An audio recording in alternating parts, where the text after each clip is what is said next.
great. Thanks for being here. So Nikki runs the guide program at Intrepid Urban Adventures. And through the Global Guide Alliance, she advocates for guides, tour guides to be recognized as the most important piece of the tourism landscape. So she's a tour operator herself. She's a tour guide. She knows all about it. So she's going to teach us about that today. And by day, Nikki designs experiences with the trips programming team at Atlas Obscura, which is so cool. Good for you, Nikki. Thank you so much for being here. You're such a big deal. We are honored. I'm not muted, right? No, you got it. Perfect. Okay. Yeah, Atlas Obscura is very cool. I always say it's like my very cool day job that I'm very excited about. I thank you for that intro. I am going to talk about how to become a tour guide. And I also just kind of want to acknowledge, also because my brain is everywhere today, that today is a crazy day. And especially for those of us working in travel, it's just such a bonkers day and it's been really heavy. So I don't know, I just feel like I want to say that. And hopefully this can be a little break if you're watching this live. So I am Nikki. As Maria said, I wear lots of hats. I always have, but the short version is that I very randomly fell into tour guiding, which is what I'm going to talk about today. And that's not an uncommon story about tour guides. I've met, well, depending on where you live in the world, it's typically not something you think of as a career job. People tend to fall into it later on in life. I actually started out as a tour guide. So I worked as a New York City tour guide for about 10 years. And I also worked as a tour leader in Italy for about 5 years. Hated it. Was not for me, but we'll get to that later. Being a tour leader is such a tough job.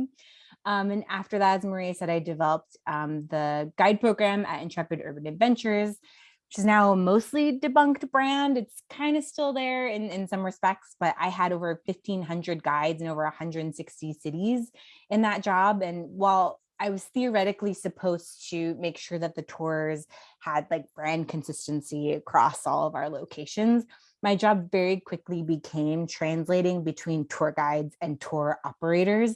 And I sort of fell into guide advocacy, which is not a thing, but that's kind of what I say that I do. So as she mentioned, I'm co-founder of the Global Guide Alliance, sort of the unassociation guide association. I write about tour guiding on Trip Kinetics, and I have a really cool day job designing trips for Atlas Obscura. Okay, so how to become a tour guide. This is what we're going to cover today. Why be a tour guide? Is tour guiding for you? I love how every single slide is going to reload in that fancy way. Types of guiding and how to get started. This is going to be a real general overview, even though we're going to cover a lot of information. So hopefully if you've never been exposed to the profession at all, I'll give you a really good overview of what's kind of out there. Or even if you are a guide, chances are you're not as aware of the different pillars of guiding as well. So we're going to cover a lot. And as Maria said, any questions that pop up during the way, just type into that comment box and we'll make sure to get to them afterwards. Cool. Okay, here we go. Why be a tour guide? I feel like that's relevant to start with. While I cannot stress how difficult it is to be a tour guide, it is an incredibly difficult job. It's also really cool. So these are just some of the main points that I think draws people to the job. Flexibility. For the most part, being a tour leader is freelance. You're a private contractor. And so you have flexibility of that, the ability to make your own hours. Of course, with that comes the opposite. You know, there are very specific high seasons in different places. Weekends are typically in demand, but all things to consider when you're thinking about doing this as a career, which we'll get to later. Being in the know might seem like a weird, exciting part of the job, but your job is to literally know what's going on. It's like cool events happening, new restaurants, new cultural things, new museum exhibits, and there's always more to discover. Like you could never stop learning about a destination. minority groups whose stories are harder to find. You can go digging into new books that have been written about things. So if you're into that, it's actually really fun to keep your knowledge really sharp. Traveling, which is why I would guess a large portion of you have maybe even signed up for this. It is part of the job in one way or another, whether you're guiding locally or internationally. There are definitely guide jobs that will have you out on the road. Depending on what company you work for, you might even get really cool travel perks or discounts on other tours that company runs. So people who are tour guides tend to be huge travelers. And then meeting people from all over the world. This is a really cool perk. Just knowing people from all stretches of the earth. Every day you're meeting new people. It's a great way to expose yourself to other cultures, even if you're just guiding in your home city. And I know so many people who formed really good relationships with clients, and they end up like visiting them when they go travel the world later on, or they make friends with other tour guides and they have a place to stay when they travel. So that's a really cool perk as well. And showing off your city, which again might not seem like an obvious perk, but if you're going to be a local tour guide, it's kind of the opportunity to pair something you'd be doing on a Saturday anyhow and just be paid for it.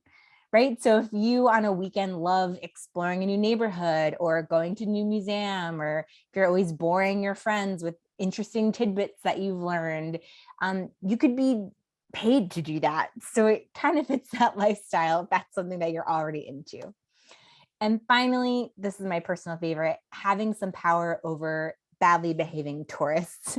This is why I became a tour guide, really, in the end. I'm from New York, and I was tired of seeing tourists come in and never leave Times Square, complain about how New York City is crazy or how the locals were rude.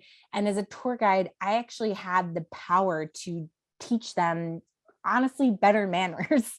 I would, make a big game for my groups to fit in as locals and teach them all sorts of things of what not to do, things that basically would piss me off as a local. I would train, okay, if you're going to walk slowly, just walk on the left side, right? Or to all the way to the right. Taking people into the subway to let them know it's not like Law and Order down there. It's better than a taxi often. There's an incredible amount of power in being a tour guide and being a local ambassador with a group that's literally looking to you for guidance. And I think that's one of my favorite parts.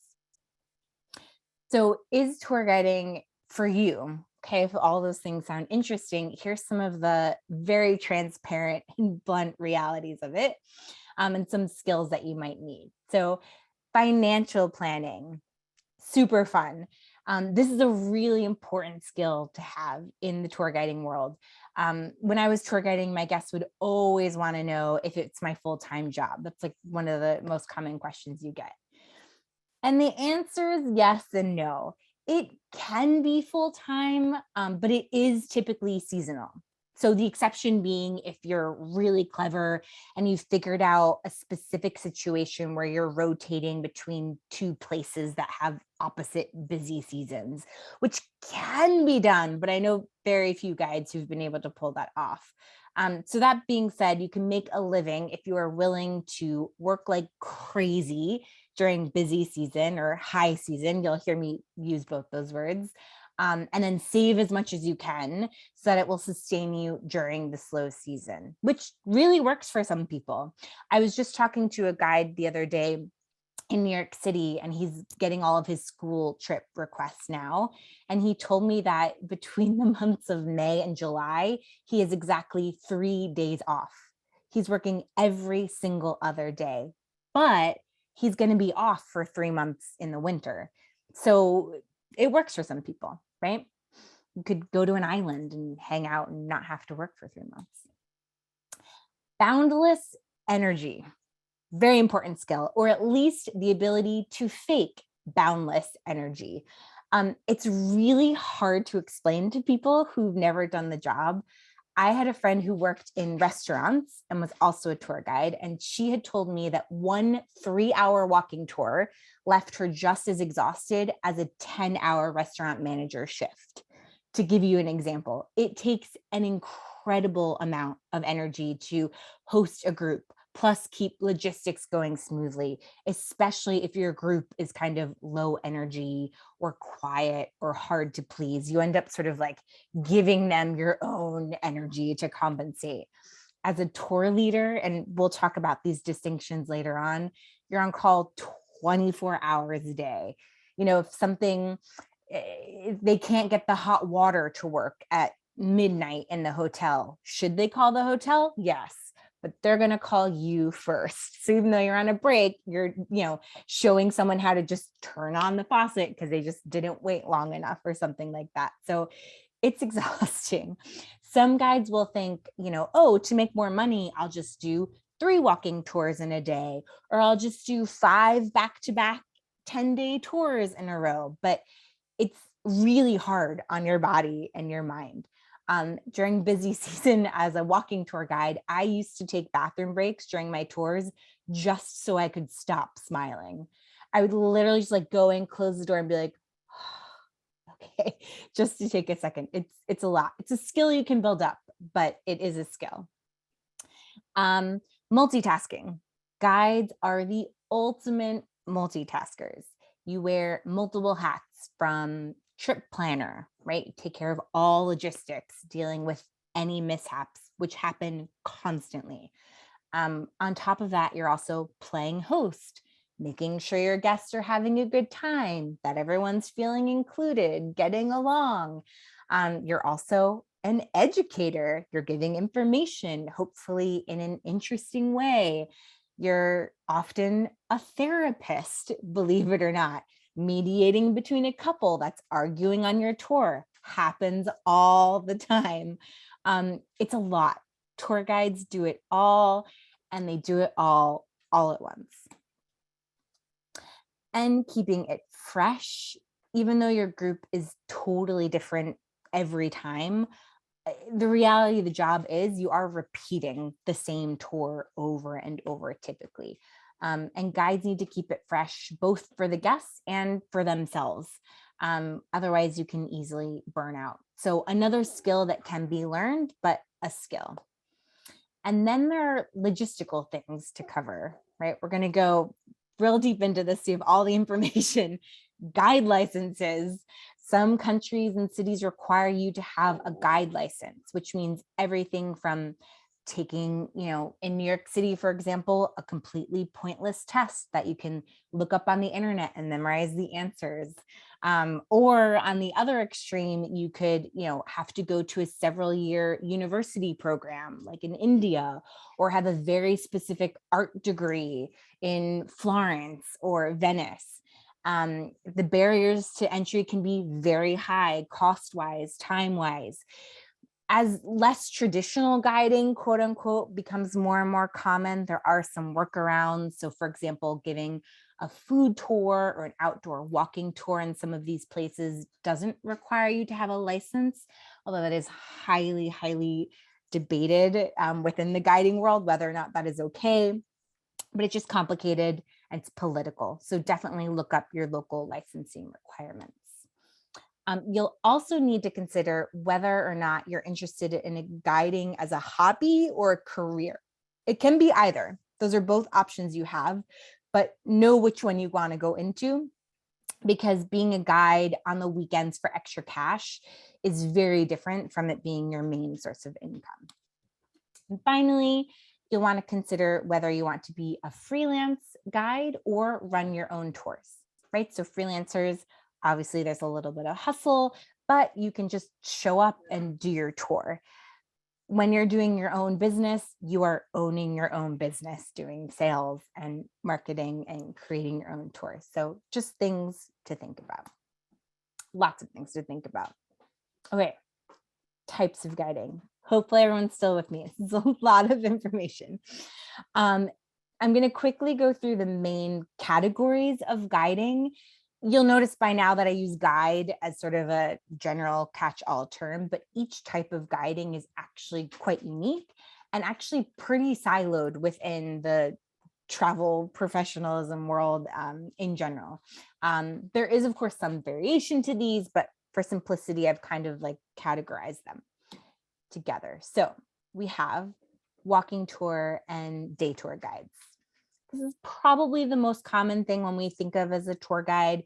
Basically means you're only with a group during the day. So you're not doing overnight, you're not doing multiple days, but that can mean anything from a 1 hour walking tour, a free tour with a group of 40 people, or it could be like an all day super luxury tour for 2 people. It runs the gamut.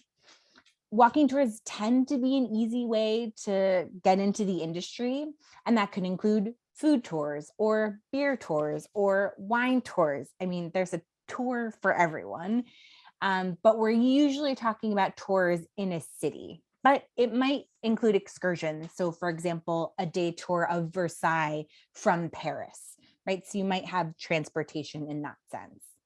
This can also include virtual tours nowadays. This is a category that there's a lot of strong feelings about right now. I firmly believe in virtual tours, and I think there's an amazing future for them.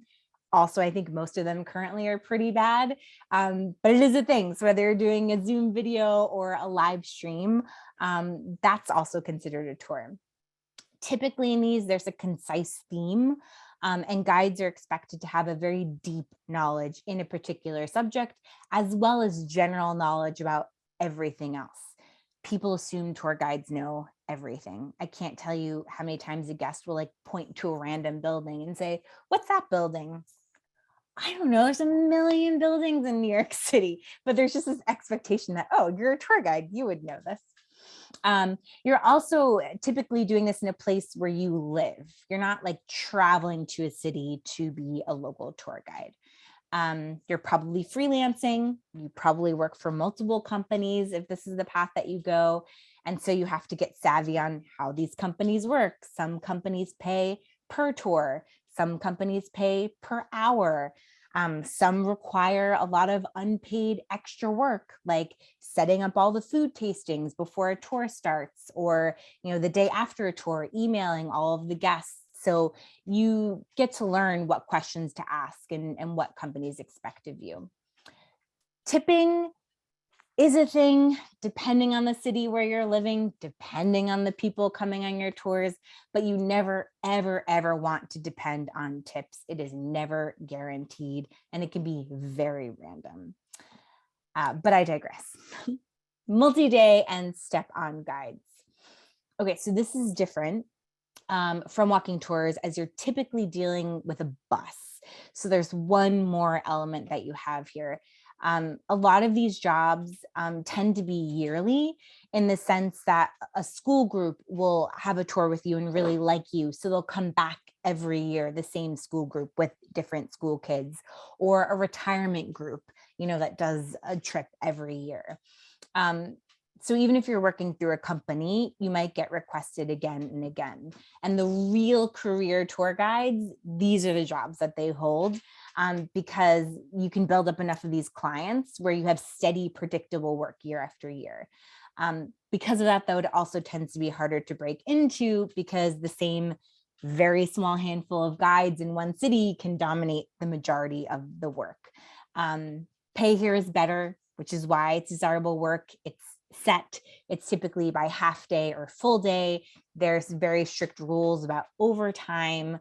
Tips per person might even be included, which, it might be $1 per person per day. But if you have a bus of 50 people and it's a 4-day tour, it really adds up in the end. These could be a single day or a multi-day, with the group returning to their hotel every night. Maybe you stay with them, maybe you don't. I'm not including tour leaders in this. We'll talk about them next, but the guide here does have the same expectations as a walking tour guide, in that they have a deep knowledge about a particular subject, plus general knowledge about everything else. There might be a tour leader with the group. So you'll be the one giving information on the bus, but there with the group for the rest of the day once you leave them. Not to speak for all travelers, but these tours, in my experience, tend to have less attentive guests. A school group, pretty obvious. They're much more excited about not being in school and talking to each other than listening to any information you have to give. So it does feel a little bit more like hosting, even though you are technically responsible for content as a step on guide. So this work can include movie location bus tours, double-decker bus tours, the ones that still use live guides, cruise ship day trips, right? These are all sort of the more typical ones. Okay, tour leader, tour director. This is what I found personally a very difficult job. This is probably the other major category that's easiest to enter, depending if you know where to look for it. As a tour leader, director leads a group basically on an experience over several days. So they're closer to the host end of the spectrum, and they do a lot. They are the main point of contact for all activities, all vendors, for the clients. They're responsible for getting the group from point A to point B, which is not always easy. There's also a very fine line between their job and that done by a licensed local guide, which causes some unrest in the guiding world, but it's the reality. So you might have a tour leader expected to give walking tours of a place, or doing orientation walks when you arrive somewhere, even if they aren't necessarily from there or living there. And you'll get that information from the company you work for, or from other guides, or even just from doing your own research very often. This work tends to be for big companies that do multi-day trips. So more commercially well-known, like Kentucky Tours or Tauk Tours, another really big one, where you're doing the same tour or the same two tours back to back for weeks on end during a busy season. School groups, as I mentioned, but it also might be increasingly so like a one-off multi-day trip by an individual or an organization that's much smaller. So Chema's Travels, I highly recommend. Ronnie Chema is amazing, and she puts together these super cool food things, but she'll only run like one Seoul, South Korea food trip a year, right? So it's very different working for her. The pay might be a little lower because you're not doing as much volume, but the travel perks are amazing in that. Or it might be for like, I don't know, the Nomadic network. I saw today, I think in an email, that there's going to be trips in the future. So they'll have a tour leader on those trips, right? Those are kind of the more interesting group ones that come up. This is where obviously there's a chance to work abroad, if you haven't guessed. Many companies look for native English speakers specifically, or native other language speakers if they have a different inbound group coming in.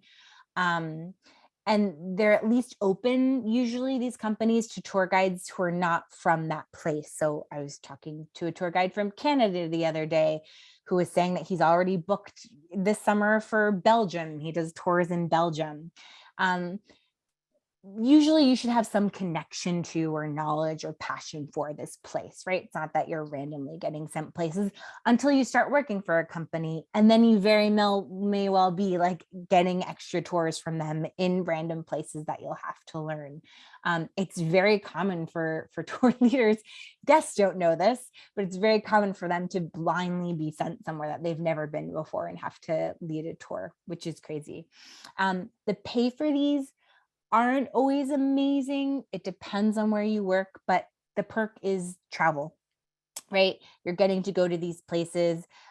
Theoretically, you get a lot of breaks on these tours. You're on call, of course, as I mentioned, but you do have time to explore. I mean, if you work for, a luxury tour company, you're staying at really nice places with spas and the hotels. So again, it's all about knowing what you're going into and whether or not that's what you're looking for. Okay, and finally, specialty guides. So this is probably a little more specific, but I do want to mention museum docents. That's a type of guiding. They work for a museum or a historical building and have a super specific knowledge. Some of these might be paid or volunteer, right? Which is another great way to get experience. Another specialty guide is a trekking guide. So the guide who's taking you up Mount Kilimanjaro, the guide who's taking you on that jungle hike in, outside Bangkok. There's lots of these very, very niche areas as well. So how to get started, our final section. Take tours. I cannot stress that enough. Even to current tour guides, I'm always telling people, take tours. Take as many as you can. There are so many cheap tour options. There are so many free tour options in the city where you live, in the city next door to you that you would never normally go to. When you take a vacation, always, always take tours. The more variety you see, the better idea you have of what's out there and a sense of tour guiding styles. I learned the most about tour guiding from watching other tour guides doing good and doing bad. You learn both ways, right? You could reach out to other guides and companies. Don't be afraid to do this. Maybe not during busy season, but in the off season, shoot a company an email and say you're interested in getting into guiding and you're curious what they look for in their guides or more about their tours. Companies would love to get this kind of email. They're always looking for guides that are easy to work with, that are going to be loyal. So if you're not just asking for a job, but you're genuinely curious about what their ideal guide is, I think they would love that. You can also find guides. I mean, go on Instagram and under the hashtag tour guides, there are more and more guides who are building a social presence and they're very accessible. You could find a guide who's doing the type of guiding you want in the place that you want and reach out to them, ask them. Guides work so siloed. They're often like thrilled to talk to another tour guide. So you could definitely get great advice from them. Associations also is something to think about. There are tour guide associations all over the world, locally. There are national ones, there are regional ones. To be perfectly honest, they can be very political. They can be a bit corporate in how they function, but some are better than others. And so I do feel the need to mention them because in principle, they offer support and resources for local guides. Okay, so that was a lot of information. Oh, I'm stuck on this slide. Here we go. That was a lot. So if you have questions, if you're thinking of things, something I didn't cover, but before I forget, I just want to make clear, if you think of a question later on, or you're watching this later on as a recording, feel free to reach out to me at any time. I love talking to people. I could talk about this all day. I might be able to give some more advice on very specific types of guiding or cities. Always happy to give my honest opinion about tour companies that I know. So don't be shy. I'm on LinkedIn. You can look me up. My email is somewhere on my website, Trip Kinetics, and I have a little freebie too, my favorite formula for getting 5-star reviews. So I'll make sure that goes out in follow up. And I also have a guide conference coming up that I curated through the Global Guide Alliance. We did it last year. We had over 400 guides. It was wild. So we're doing it again. And I have a little code. So I'll make sure that goes out as well. So with all that, let me hear it. What are you thinking? I'll stop sharing. Maria, anything exciting come in? Hi, thank you so much. That was amazing. Very informative. Lots of good stuff. Good. And I dropped all your links, but of course, if you have anything Perfect. that we want to follow up, happy to do that in our follow-up email for everybody to go ahead and grab those. Perfect. Okay, got a couple really good ones. Okay, let's start. Have you personally found that hourly pay or getting paid per tour is better? It totally depends on what city you're in, right? But I think you just want to be aware of the types of tours that that company gives. So for example, one company might have a 2-hour tour and a 5-hour tour. And so their hourly pay might be great on the 5-hour tour, but not as great on the 2-hour tour. And you might not be guaranteed to get the 5-hour tour, if that makes sense. So it's going to be totally different depending on the tour and the company. So it's just something to ask and know ahead of time. I think guides don't think to ask that. And you should definitely ask, is this by hour? Is this by tour? Great. How do you find what guide license you need for the country or state you work in? It, Google, to be perfectly honest, you'll probably know once you start poking around. But it can get very complicated. So, for example, in the UK, there are what are called blue badge guides, and they're sort of the ultimate example of, you need the schooling and the course, and it's very prestigious, and it allows you to guide inside very specific places. But there are other levels of licenses, so it's just so specific to a place.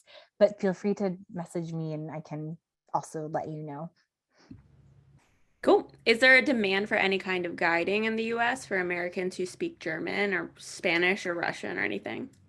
So first of all, there's a huge demand for tour guides, period, right now, globally. Tour operators are desperate for tour guides.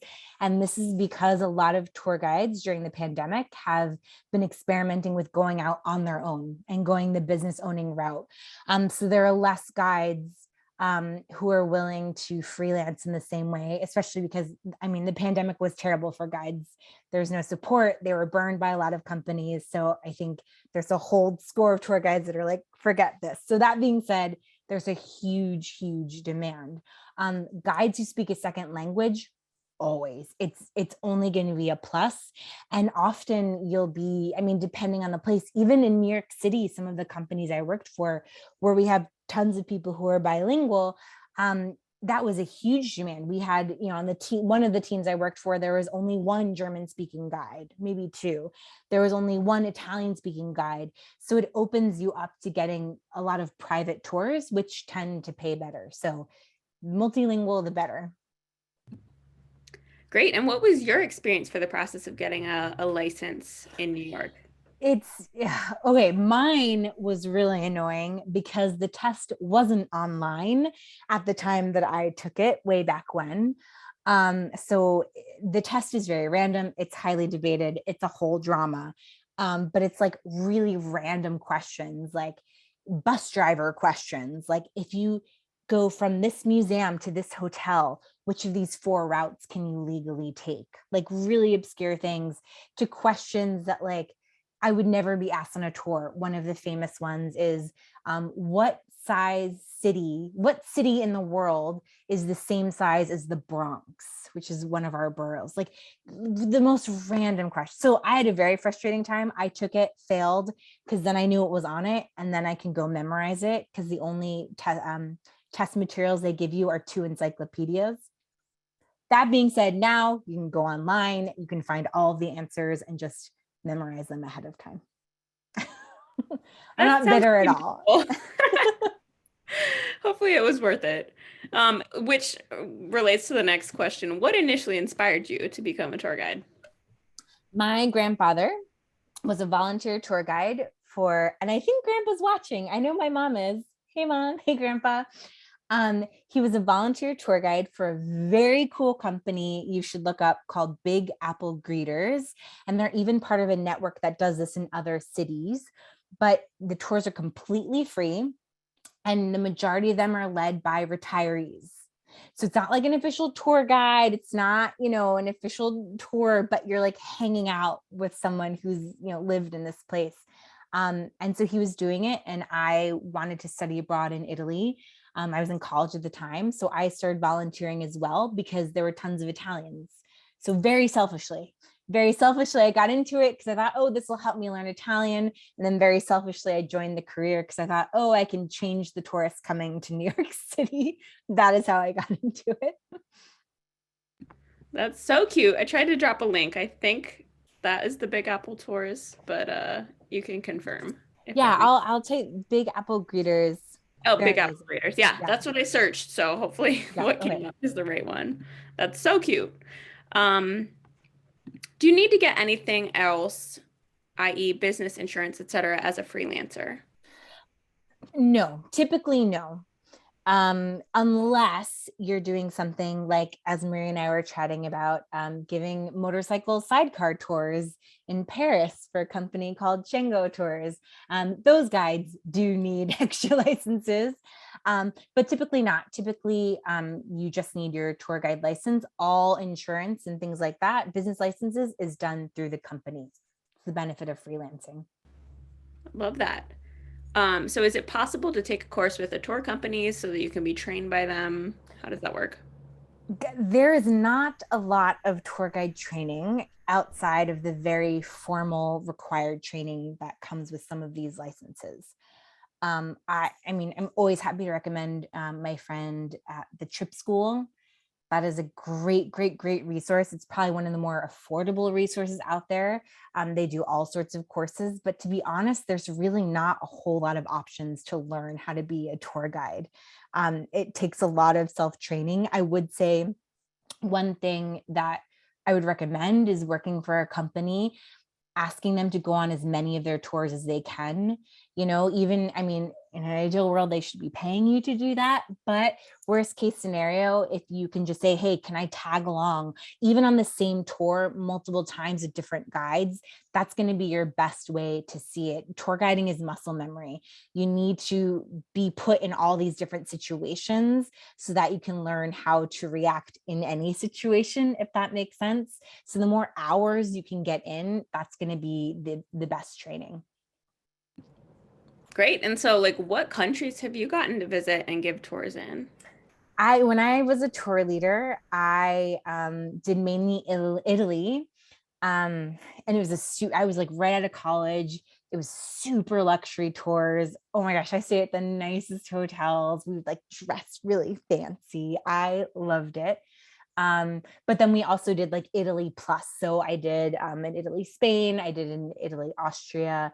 But they were all about 10-day tours. I was never doing, and it was a small boutique company. So I was never doing the back to back to back. I had one summer trip where it was a week in Positano and then like a Positano Capri trip. So that was like my back to back. And I have stories about having to like take the boat back and forth between Capri and take the public bus by myself in Napoli to the airport to pick up people. That was a wild time. But it was fun. I was paid nothing, but it was worth it until it wasn't, you know?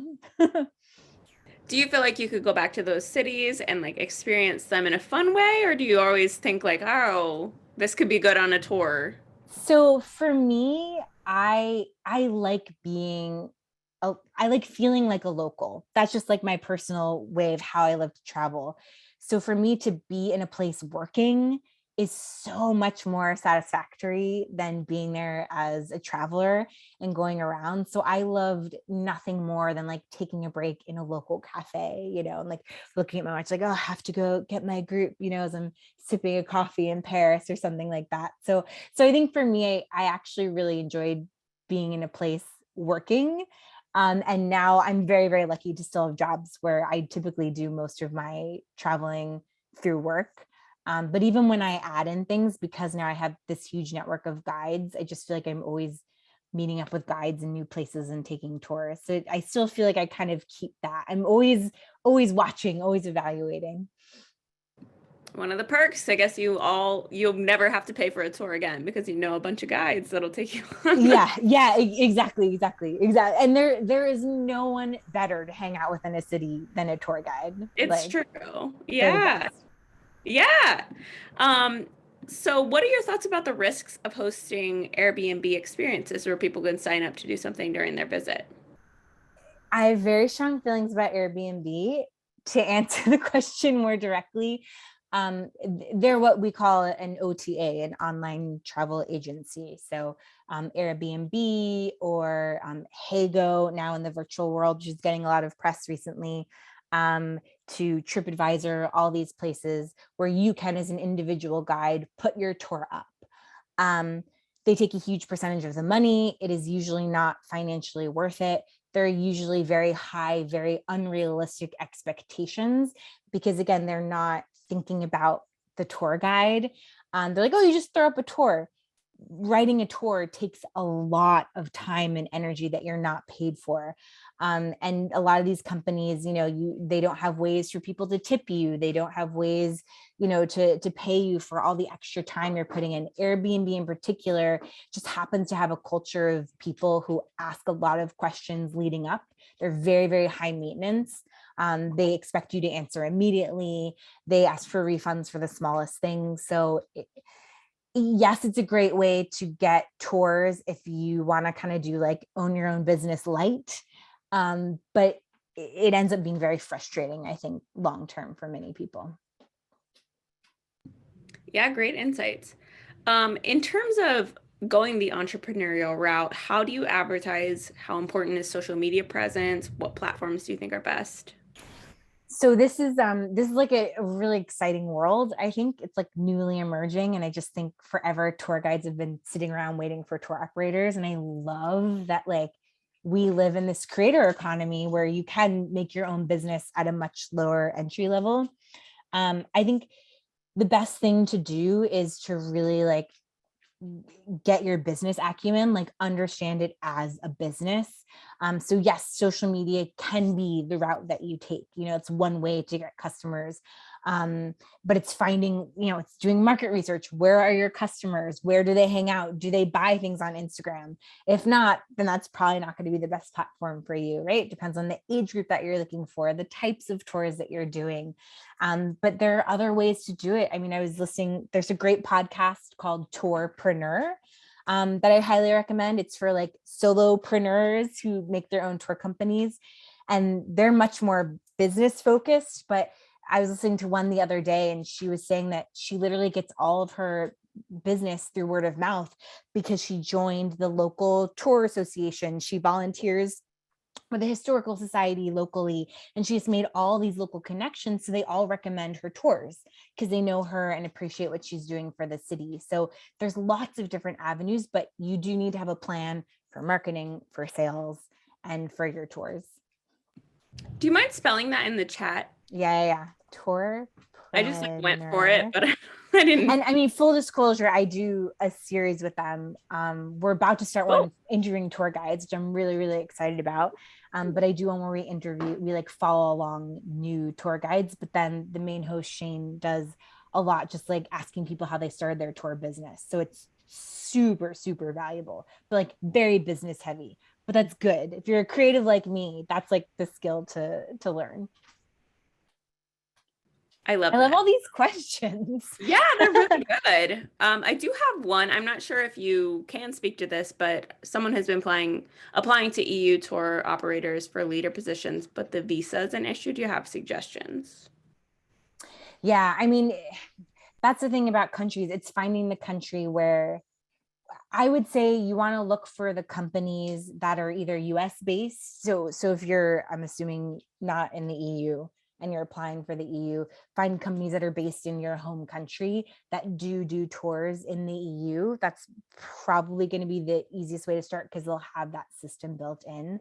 And then other than that, just trying to find those countries that have the exceptions of working over there or like a certain day visa.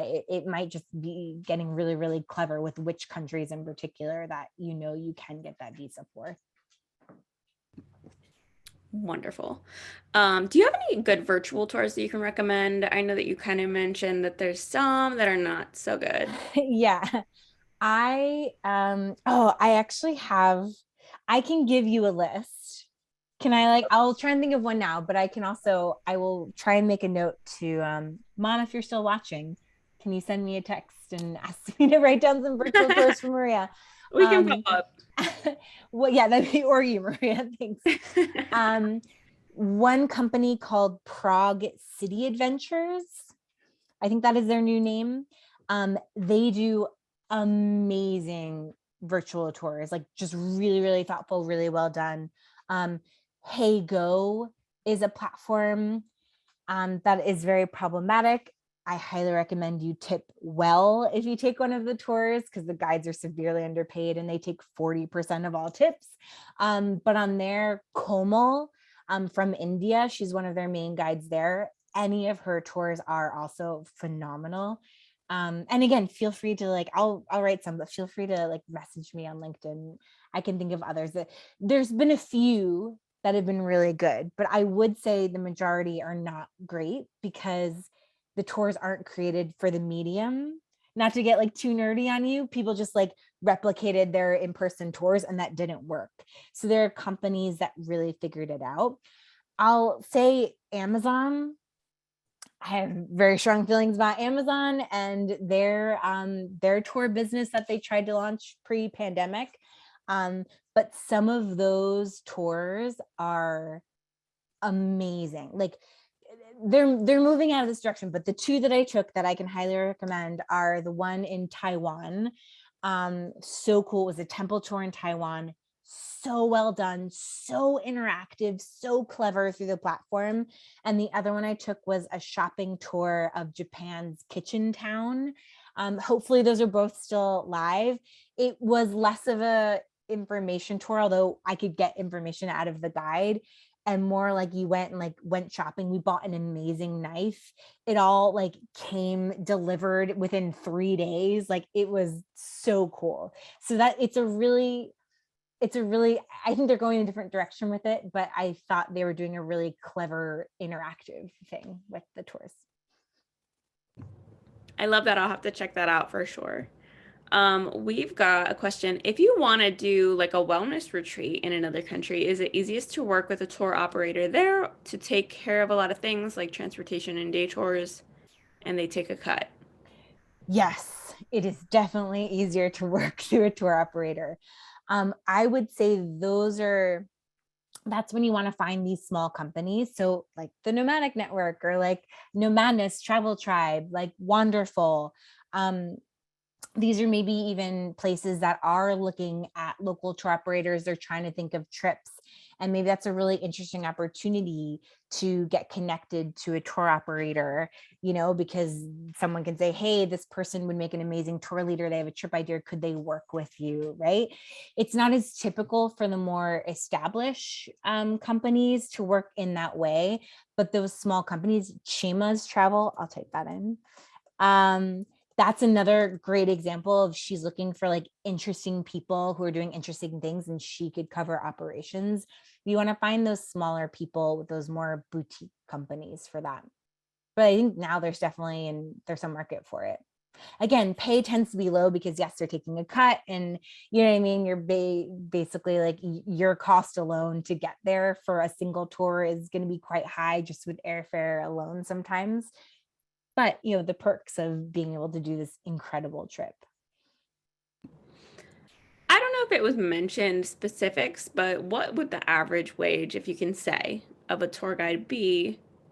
It's hard to say. I mean, yeah, it depends on the country. Like in Venice, it's a set price. So tour guides are all paid the same price and it's quite high. This might be wrong now. I don't know if there's any Venetian guides watching right now. But pre-pandemic, I want to say it was like €100 for like less than a half day tour, which is quite good. New York City, you might get, oops, sorry, I just realized I did a direct message to Christy instead of sending Chima's travels to everyone. You might have like in New York City, for example, again, this might be a little old information now, but a few years ago, you could be paid, 150. Do I have that right? 150 for like a couple hour tours, 3 hour, 4 hours. But then if you're doing like the bus tours, it would be 400 for like the full day, which is up to, 8 hours plus tips. So it totally depends. Or you could be making, you could work for a free tour company and the way they make their money are through tips and through commission on paid tours that they sell. So there's just like so many different models for it. There's so many different pay. The Global Guidelines, we really, really want to do a project where we just get everyone to anonymously give how much they make as a tour guide. So we could actually plot it per country. So you could actually just get a general idea, because tour guides don't talk to each other. I just think we should know that information. We should be able to be like, how much do you get for that tour? Like what is normal to get? So if anyone is a tour guide and wants to give me that information, also reach out to me. We'd love to build that database. Yeah, it does seem like Glassdoor, which is like so helpful for people that are Totally. Yeah. share And wages. just for transparency, yeah, it's not saying that companies have to charge a certain thing, just so you know what's out there, because as I keep saying, sometimes the low pay is worth the perks that you're getting out of it. Yeah, absolutely. So what are the perks for travelers who would like to be tour guides? I know you kind of touched on it. Yeah, I mean, I think it's the exposure to these places in a different way, like I being a local tour guide in New York City, I mean, I was born here and I had never been inside so many of these museums, doing the NBC experience tour, going up to the Empire State Building. Like there are things that I really got to experience once I was a tour guide and I never would have before. I've been from my tour leading days in Italy, I've been on a million wine tastings, which I am very grateful for. I couldn't tell you a thing about wine, but once things become, I don't mean this in a negative way, but once you become a little jaded to like being in a new place, seeing new things, you actually get to see how things work. And that becomes very interesting. I think that's a really great educational perk. You get this cultural competency that's pretty incredible.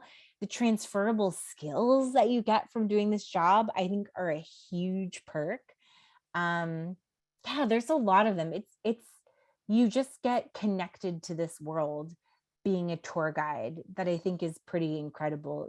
It's heavy on days like today where things are going wrong in the world and you have very close direct relationships with people in these countries, but on a good day, I mean, you have close direct people with all over the world. I'm constantly messaging people from different areas of the world, and that all comes through being a tour guide. Very well put. It's an interesting place to be connected so well in all of the world. Um, One more thing that I would like to know, and if anybody else has any other questions that they would like to jump in with, please do. Maybe we have about 3 more minutes for questions. We want to be mindful of everybody's time and Nikki's time. But for me, you said that it's kind of hard to deal with tourists. What is like one of the hardest things you've ever had to deal with on a tour? I would love to know. I Everyone always asks for like the craziest tour guide story. Mine's like very sad, so maybe I'll like have another one after to follow up so we don't end on this note. But the craziest thing that ever happened to me is I had a group of, oh my gosh, they must have been like in elementary school. So we're talking like 7, 8 years old, like really little kids on a school trip. And we were in New York City and we were taking them on the Staten Island ferry, which is a free ferry that rides by the Statue of Liberty. So you get a nice free view of the Statue of Liberty. And how it works is you get on the ferry, and when you get to Staten Island, the fifth forgotten borough after New York City, you have to get off the boat and go around back into the terminal and get on the boat again. It's just for security reasons, they have to clear the boat. And the station is all glass. So we are on the boat. I'm leading, 57-year-olds with adults off the boat, which is already chaotic. And I'm looking through the glass into the waiting room of people waiting to come onto the boat. And I see multiple people with black hoodies, huge automatic guns, and people running. So in this moment, there was no doubt in my mind, even though I didn't hear sound, even though no one in the crowd seemed to be panicking, my mind was like, there's a shooting, And so I turned to my group, and there's security all over that station. So I turned to my group and I had a big smile on my face. And I was like, everyone to me over here, quickly over here. And I kind of led them down like a little blocked off side route. And as I was walking, there's a security guard there, and I'm walking towards the security guard, literally doing this and saying, there's a shooter, as I'm getting, because I didn't want anyone to panic. And as I get up to him in true New York fashion, he's like, oh no, they're just shooting a movie. I was like, okay, I don't know why that wasn't announced. I don't know why we weren't prepared for that. But, I turned around and I kind of told my group, I don't know if anyone saw anything, but they're shooting a movie. So you're going to see that. Look out for it. And they were all excited, and we came in, they're taking pictures, they're all excited. And we got onto the ferry, and I said, okay, we're going to be on the ferry for 20 minutes. Meet me here when you're ready. I went down to the bathroom and I just had a panic attack. I just sit there like, oh my God, oh my God, oh my God. It was crazy. That is the craziest thing that has ever happened to me as a tour guide. That's terrifying. Yeah, I know. It's a terrible story. I mean, it's kind of funny because it's like so New York, but yeah, really crazy. But the other stuff you see all the time, couples fighting, that's a really big one. You lose people all the time. I mean, yeah, that's just so common though. Stuff goes wrong all the time. I cannot stress that. Stuff will go wrong every tour. Sure. Anything with travel plans, they're never going to be what you make them. Someone did ask, what is a strategy or a way you play therapist and calm down a fighting couple on the tour? As a tour guide, you do a lot of listening to people, listening to their feelings. So it is very hard when a couple is fighting. Like I said, it happens more often than you think. So it takes a lot of just spending time. And this is a good tour guide tip in general. You should make an effort to spend individual time with every person on your tour so that they feel that individual attention, even if it's just for a few minutes, or being conscious of, I sat next to this one during dinner, so now I'm going to sit next to this one. So it's doing that, making sure that they're being given their own individual time. Also, introducing them to other guests is a great technique. So you can kind of hook them up so they have a buddy to talk to. And in cases where like one of them, let's say, is being like really difficult and ornery, let's say you're a tour leader, just taking a bullet for the team and sitting next to them every dinner so no one else has to listen to them rant. That is another sacrifice we make as tour guides. You're always with the annoying one when no one else wants to. We thank you for your service. Well, with that, thank you so much, Nikki. Everyone just give her a virtual round of applause. This was really informative.